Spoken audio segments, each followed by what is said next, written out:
Somebody said, how did you stay 47 years as a president? And my comment always was, I hired people smarter than me and got out of their way. I didn't have a degree that told you how many legs this spider had, how many legs that spider had, what kind of spider. It wasn't that classic biology. It was more like that. Mine was more in biochemistry. And the curriculum at Xavier had been modified for that, which was forward thinking.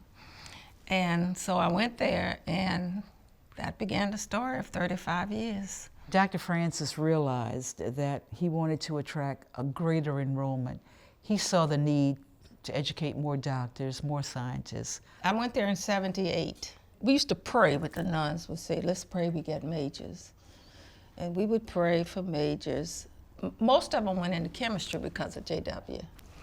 And it took a while. And the reason he was getting so many, he had a program where the students would go to the high schools and do these little glitzy experiments, and all the students, and talk to them about coming to Xavier, and you can major in chemistry if you like it, and blah, blah, blah. It was the beginning of what is now Xavier's preeminence in educating African Americans to be doctors and pharmacists. See, ours was not a philosophy, look to your right, look to your left.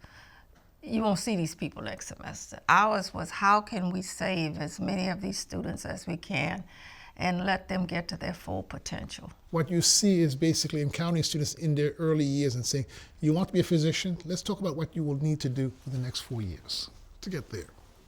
Let's begin to talk about not just your curriculum, but also what you need to put in your portfolio. What experiences will you want to have by the time you are in your 3rd or 4th year? Some of these kids could have gone to Harvard. Some of them could have gone to Stanford, but they decided to come to Xavier.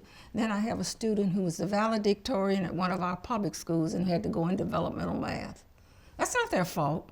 That intentionality of the steps that one should take to get to medical school is what we think about at Xavier. And that we do in a way that no one else does.